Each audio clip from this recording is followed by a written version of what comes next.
Hello, my name is Luis Alfonso Duarte Palacios, and in this video I'm going to show you the Mastery number 23 creation and use of vectors in C++.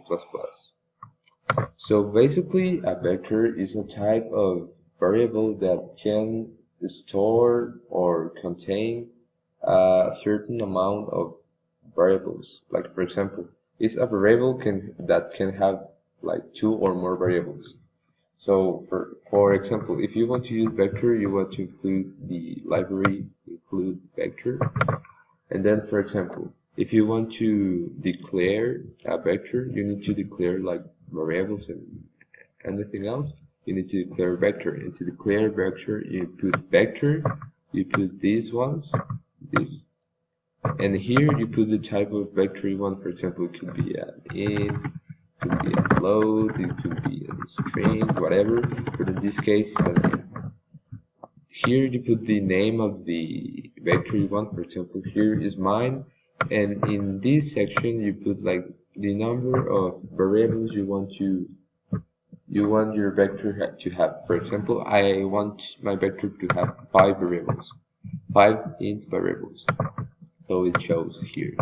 So for example, I declare here some variable that I'm going to use here, for example. And here, for example, a really important thing about vectors is like, for example, it doesn't store like 1, 2, 3, 4, 5. It stores from 0 to whatever. Like for example, I have 5 variables, and for example, variable number 1, it's going to be the name of the vector, and here is the number of the variable I want, and it's going. We have 5, for example, 1, 2, 3, 4, 5, and it's named from 0 to whatever, 0, 1, 2, 3, 4.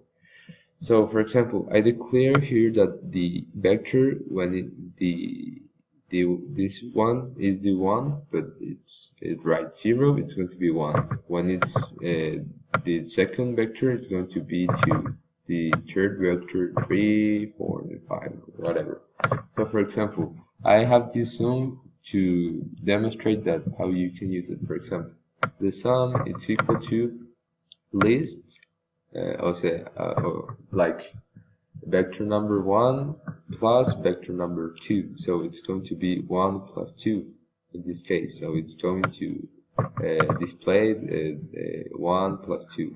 So let's do it. Like for example, g++ vector.copy. So here, for example, it's going to be, like I said, 2 plus 1. For example, if we change here, like, I don't know, the 5 vector, 4 plus the third vector, for example, 2. Let's save it. And it's going to be 5 because this is the 5 vector, and it's write it like 4 here because it's go from 0 to whatever. And it's going to be 5 plus this one that's going to be 3, it's going to be 8. Like, let's check it. G++ vector.copy. So execute, it's going to be 8. It's the same whatever we put, like for example, we put 3 here and 0 here, it's going to be 4 plus 1, 5. And it's basically how you declare the variable vector. It's important to put the library.